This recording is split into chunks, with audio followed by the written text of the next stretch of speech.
देना होता है तब हम वैलिड हो जाते हैं, जब वोट चले जाते हैं हम इनवैलिड हो जाते हैं, हम शायद आतंकवादी कहलाए जाते हैं, बांग्लादेशी कहलाए जाते हैं। मतलब 2011 का सारे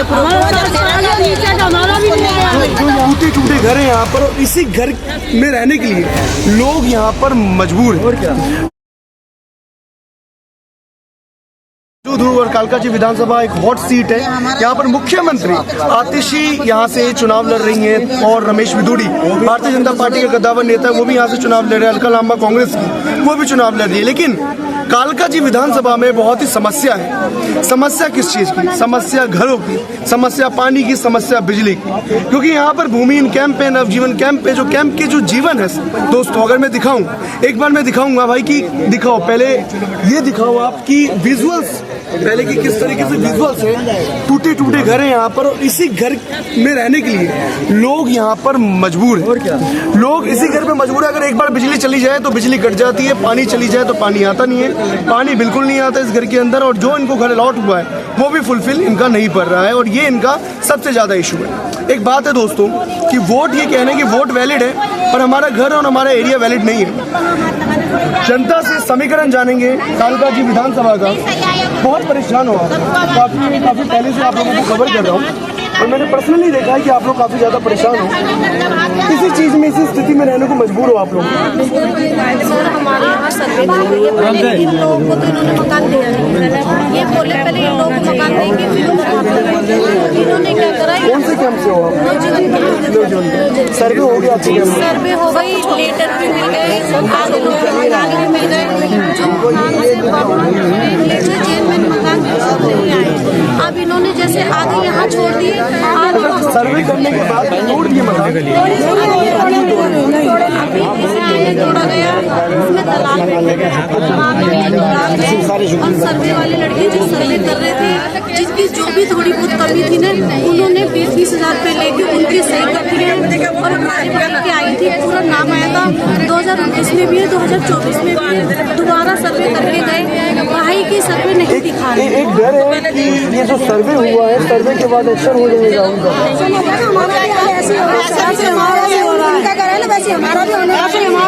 हमारे कुछ भी नहीं, हमारे डॉक्यूमेंट्स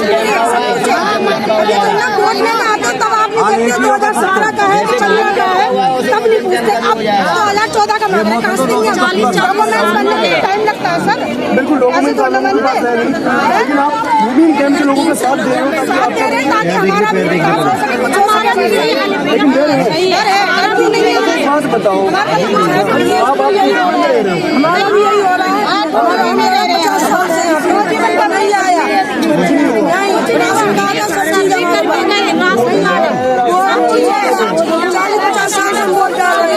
नहीं आ रहा।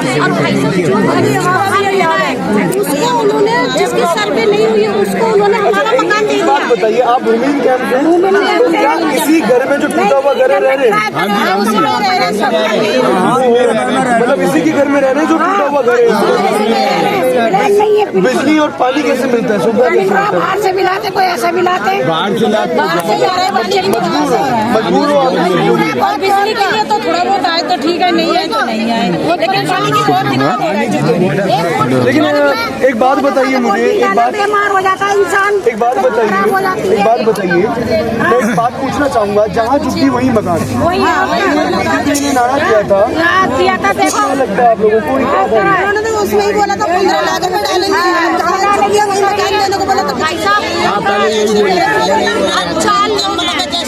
4 फिक्रे हैं, 3 कहाँ जाएंगे? फैसले कैसे करेंगे? अलॉटमेंट हुआ है वो एक को हुआ है, एक को हुआ ही नहीं है। मतलब जैसे एक बिल्डिंग में 3 लोग, 3 फ्लोर है, उस पूरी बिल्डिंग को एक को हो गया।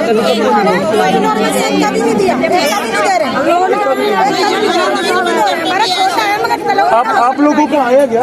नहीं आया। 2011 का सारे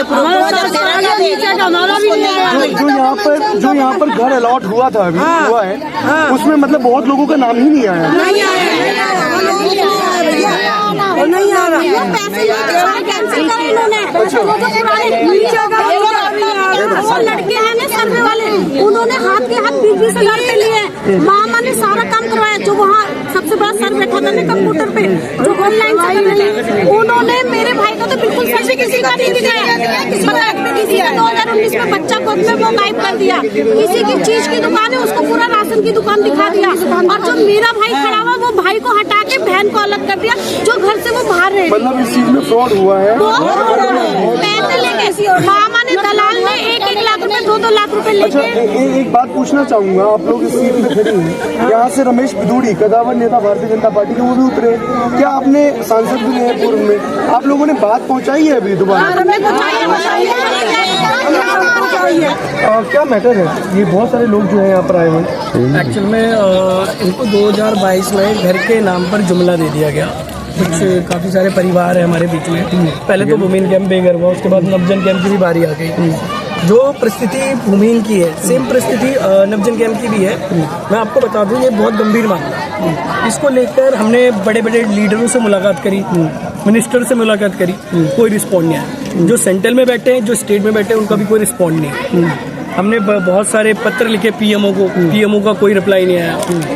डीडीए के अधिकारी बार बार इन्वॉल्व होते, डेमोलिशन करते। तो हमारा एक सहारा बचा दिल्ली हाईकोर्ट। हमने प्रदर्शन के बाद अपने प्रदर्शन करे, खूब हाई तौबा मचाई, थाने गए, हमने न्याय की मांग करी, हमें कुछ नहीं मिला। तो इन चीजों को देखते हुए हमने दिल्ली हाईकोर्ट का रुख अपनाया और दिल्ली हाईकोर्ट में अपने 70 एडवोकेट, सीनियर एडवोकेट को हायर करा और वहाँ पे लगाए। अब इस मामले की पेंडिंग है, सुनवाई चल रही है। 1.5-2 साल हो गया। ये बेचारे, आप देख पा रहे होंगे सिचुएशन, ये मौत के खाई में रहे। हमारे चैनल ने कवर भी किया इस इलाके को, लेकिन जो अलॉटमेंट थी घरों की, उसका क्या स्टेटस है? उसका स्टेटस काफी खराब है। अभी जो लोग कोर्ट में पेंडिंग है, जो 1200 परिवार अभी पेंडिंग है, उनका मामला अभी कोर्ट में पेंडिंग है। कोर्ट में चल रहा है, सुनवाई चल रही है, हियरिंग पड़ रही है, डेट बढ़ रहे हैं। उन लोगों को घर मिला? अभी नहीं मिला। अभी वो इसी परिस्थिति में मौत के मुंह में रहने के लिए मजबूर है। अभी क्या चाह रहे हैं आप लोग वैसे, क्या डिमांड? हम तो मैंने सुना है कि शायद कांग्रेस की कैंडिडेट यहाँ पे आ रही है। हम एक्चुअल में जो भी कैंडिडेट आए, किसी भी पार्टी का हो, हमारा डिमांड है उनके जो लीडर ऑफ ऑपोजिशन है अभी इस समय करंट सिचुएशन में, जिन्होंने देश के अंदर एक न्याय यात्रा शुरू करी, उस देश में न्याय यात्रा शुरू करी, हर गरीब तक की आवाज पार्लियामेंट में पहुंचाई। तो हमारे यहाँ के मुद्दे भी वो इस समय पार्लियामेंट में पहुंचाए और इस मैटर पे डिबेट करें। ये सिर्फ एक भूमिन कैंप का मसला नहीं है, ये पूरी दिल्ली का मसला है। ये एक नवजन कैंप का मसला नहीं है। ये अलग अलग राज्यों के अलग अलग क्षेत्रों में इस तरीके की कई मल्टीपल चुटियां हैं जिनके साथ ऐसा हो रहा है। क्योंकि देखो, जब वोट लेना होता है तब हम वैलिड हो जाते हैं, जब वोट चले जाते हैं हम इनवैलिड हो जाते हैं। हम शायद आतंकवादी कहलाए जाते हैं, बांग्लादेशी कहलाए जाते हैं, मतलब धर्म का कार्ड खेल दिया जाता है हमारे साथ। तो ऐसी बहुत सारी चीजें हैं। हम बहुत रिक्वेस्ट भी कर रहे हैं डिपार्टमेंट से, लॉयर्स वगैरह हमारी बड़े स्ट्रगल कर रहे हैं इलेक्शन को लेकर के। आपको लगता है कि डेमोलिशन जो है वो बहुत बड़ा फैक्टर रहेगा, खास करके आपका हॉट सीट है कालका जी? हाँ, हाई प्रोफाइल सीट है और सबसे टॉप के लीडर्स उतरे हैं यहाँ पे। और जो यहाँ की पुरानी जो प्रतिनिधि है वो तो सीएम है, जिसने इस एरिया को अब देखना भी पसंद नहीं करा है। तो हाँ, बहुत तगड़ा मामला है। कहीं ना कहीं आप लोगों को नाराजगी रही है सीएम को लेकर? हाँ जी, बिल्कुल रही। तो क्या ये जो टूटने का था, घर टूटने का मामला है, एक चुनाव इफेक्ट डालेगा?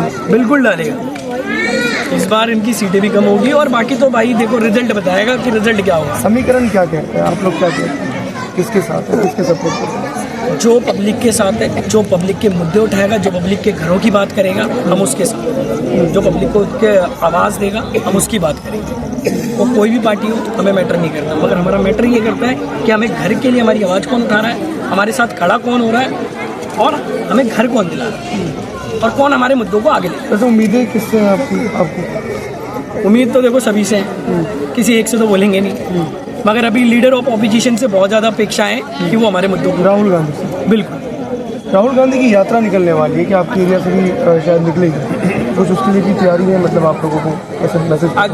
अगर अभी उनकी जो जनप्रतिनिधि है, जो संसदीय टीम है, जो राहुल गांधी जी है, जो उनकी प्रतिनिधि है, वो इस समय हमारे कालका जी से एक तो प्रत्याशी है, विधायक प्रत्याशी है, तो हम उनको अभी अपनी ओर से एक लेटर सौंपेंगे जिसमें हम प्रियंका गांधी, राहुल गांधी वगैरह इन सबकी डिमांड यहाँ पे करेंगे कि भाई आपने न्याय यात्रा शुरू करी, न्याय की बात करी, कैंप वालों के लिए बात करें, आप दुनिया भर की झुग्गियों में गए, तो आप इन मुद्दों को उठाएं। क्योंकि जो यहाँ का करंट सीएम है ना, ये सीएम का एरिया है।